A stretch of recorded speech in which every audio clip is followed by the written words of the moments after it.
உண்மைகள் சேனலை பார்த்து கொண்டிருக்கும் உங்கள் அனைவருக்கும் சுமதி ஸ்ரீயின் அன்பு வணக்கம். இந்த பகுதியில நம்ம நிறைய பரிகார முறைகள், பரிகார தலங்கள், ஆன்மீக கேள்வி பதில்கள், ஆன்மீக சந்தேகங்கள், என்ன பிரச்சனைக்கு என்ன மாதிரி வழிபாடு பண்ணணும்னு தொடர்ந்து பார்த்துக்கிட்டு இருக்கோம். இன்னைக்கு என்கிட்ட ஜாதகம் பார்க்க வர்ற சில பேர் சொல்லுவாங்க, நாங்க வீடு கட்ட ஆரம்பிச்சோம். ஆனா அந்த வீட்டை கட்டி முடிக்கவே முடியல. பல வருஷமா வீடு கட்டுற வேலை இழுத்துக்கிட்டே இருக்கு. பாதியிலேயே நிக்கிது. திடீர்னு அந்த வீட்ல ஒரு பிரச்சனை வந்துருச்சு, வில்லங்கம் வந்துருச்சு, பிரச்சனை ஆயிடுச்சு. அந்த இடத்துல ஒரு பிரச்சனை. வீடு கட்ட ஆரம்பிச்சு, அந்த வீட நாங்க கட்டி முடிக்கவே இல்ல. என்ன பண்றதுன்னு கேட்பாங்க. இது மாதிரி நீங்களும் கூட வீடு கட்ட ஆரம்பிச்சு, அந்த வீடு பாதியிலேயே நின்னா, அவர்கள் என்ன பரிகாரம் பண்ணணுன்றத பத்தி தான் இன்னைக்கு பதிவுல நான் உங்களுக்கு சொல்லப் போறேன். இப்படி வீடு கட்ட ஆரம்பிச்சு, அது பாதியில நிக்கிறதுக்கு மட்டும் கிடையாது. சில பேர் சொல்லுவாங்க, ப்ரமோஷன்ல என் பேரு தான் இருந்தது. அந்த ப்ரமோஷன் எனக்கு தான் கிடைக்கணும். ஆனா அத அப்படியே நிறுத்தி வச்சுட்டாங்க.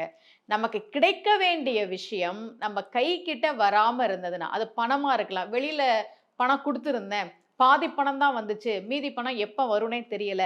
இந்த மாதிரி நமக்கு வரவேண்டிய விஷயங்கள், நமக்கு முடிய வேண்டிய விஷயங்கள் தடையாகிட்டே இருந்ததுன்னா, நிறைவேறாம இருந்ததுன்னா, அதற்கு என்ன பரிகாரம் பண்ணணுன்றத பத்தி தான் இன்னைக்கு பதிவுல நான் உங்களுக்கு சொல்லப் போறேன். என்னோட பதிவுகள்ல நான் தொடர்ந்து வற்புறுத்தி சொல்றது, இன்னைக்கு நெறைய ஜோதிடர்கள் வந்துட்டாங்க. புதுசு புதுசா பரிகாரம் சொல்றாங்க. சரியா? இதுக்கெல்லாம் என்ன ஆதாரம்? இத செஞ்சா அந்த பிரச்சனை தீருமா? அப்படின்றதெல்லாம் மக்கள் யோசிக்கிறதே கிடையாது. என்னோட பதிவுகள்ல பரிகாரம்னா கடவுளை சரணடைஞ்சு கோவிலுக்கு போய் வேண்டுறது தான் பரிகாரம். நம்முடைய அருளாளர்கள் நமக்கு கொடுத்த பதிகங்களையும் பாசுரங்களையும் சொல்வதுதான் பரிகாரம்ன்றத தொடர்ந்து நான் வற்புறுத்தி சொல்லிக்கிட்டே இருக்கேன். என்னோட பதிவுகள தொடர்ந்து பார்க்குறவங்களுக்கு இது தெரியும். அதே மாதிரி நம்ம பதிகங்கள் பத்தி, பாசுரங்கள் பத்தி சொல்லும் போதெல்லாம் யாராவது அதை கேலி பண்றாங்க, கிண்டல் பண்றாங்க. இந்த பாட்டு சொன்னா உடனே ஒரு காரியம் வெற்றி அடைஞ்சிருமான்னு கேட்குறாங்கன்னா, முதல்ல ஒரு விஷயத்த நம்ம புரிஞ்சுக்கணும். இந்த பக்தி இலக்கியங்கள்லாம் என்ன மொழியில இருக்கு? நம்ம தமிழ் மொழியில இருக்கு இல்லையா? தமிழ் மொழியில இருக்கக்கூடிய பக்தி இலக்கியம் என்பது நமக்கெல்லாம் செல்வம் மாதிரி, நமக்கெல்லாம் கொடை மாதிரி. அருளாளர்கள் நமக்காகத்தான் பதிகங்களையும், பாசுரங்களையும் பாடிக் கொடுத்தார்கள். அத ஒருத்தங்க கிண்டல் பண்றாங்கன்னா, நிச்சயமாக அவர்கள் தமிழ் மொழியின் மீது வெறுப்பு உடையவர்களாகத்தான் இருப்பார்கள் அப்படின்றத என்னுடைய சிந்தனைக்கு நான் உணர்ந்த ஒரு விஷயமா நான் இதை உங்ககிட்ட சொல்றேன். எப்பவுமே பக்தி இலக்கியங்கள்லையும் சங்க இலக்கியங்கள்ல இருந்தும் நம்ம ஏதாவது ஒரு மேற்கோள் காட்டி பேசணும்னா அதை ஏன் கிண்டல் பண்றாங்க? ஒன்றும் இல்லை. இப்போ சங்க இலக்கியம் இருக்கு இல்லையா? சங்க இலக்கியத்துல முதல் நூல் எது? திருமுருகாற்றுப்படை. முருகனை வணங்கித்தான் தமிழர்களின் வாழ்க்கையே தொடங்குகிறது என்பது போல சங்க இலக்கியத்துல 10 பாட்டுல முதல் நூலாக நம்ம திருமுருகாற்றுப்படையை தான் வச்சிருக்கோம். அப்ப முருகனை கிண்டல் பண்றாங்க அல்லது நம்முடைய பக்தி இலக்கியங்களை கிண்டல் பண்றாங்கன்னா அவர்கள் நம்முடைய உணர்வை மட்டும் கிண்டல் பண்ணல, நம்முடைய தமிழ் மொழியினுடைய பெருமையையும் உணராதவர்களாக அவர்கள் இருக்கிறார்கள் என்பது நான் உணர்ந்த ஒரு விஷயம். இப்போ உங்களுக்கு நான் சொல்றேன் பாருங்களேன். ஒரு காரியம் பாதியில நிக்குது, திருமண பேச்சுவார்த்தை நடத்துறோம், கல்யாணம் வரன் முடிகிற மாதிரி இருக்கு, ஆனா அது பாதியிலேயே நிக்குது. வீடு கட்டுறோம், அந்த வீடு பாதியில நிக்குது. எனக்கு வர வேண்டிய பணம் பாதி தான் வந்திருக்கு, மீதி பணம் எப்ப வரும்னு தெரியல.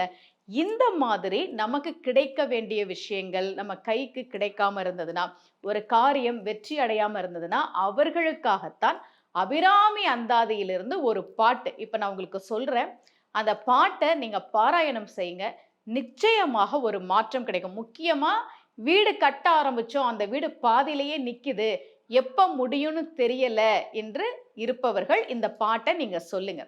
பாரும் புனலும் கனலும் வெங்காலும் படர்வு சுமும் ஊரும் முருகு சுவை ஒளி ஊரொளி ஒன்றுபட சேரும் தலைவி சிவகாம சுந்தரி சீரடிக்கே சாரும் தவமுடையார் படையாத தனமில்லையே. இந்த பாடலை நீங்கள் சொல்கிற போது எந்த ஒரு காரியம் நம்ம கைக்கு வராம தள்ளி போய்கிட்டே இருக்கோ அந்த காரியம் நிச்சயமாக சித்தியாகும், காரியம் வெற்றியாகும். இந்த பாட்டை பாராயணம் பண்ணுங்க. இது நம்முடைய தமிழ் மொழியில் இருக்கக்கூடிய அபிராமி அந்தாதியில் இருக்கக்கூடிய பாடல். தமிழ் மொழியில இருக்கக்கூடிய பக்தி இலக்கியங்கள்லாம் நீங்க படிக்கணும். தேவாரம், திருவாசகம், பிரபந்தங்கள், அபிராமி அந்தாதி, இந்த மாதிரி பாடல்களை எல்லாம் படிக்கிற போது நிச்சயமாக நமக்கு கடவுளுடைய அருளால் என்ன காரியம் நமக்கு சித்தியாக வேண்டுமோ அந்த காரியம் நமக்கு சித்தியாகும்.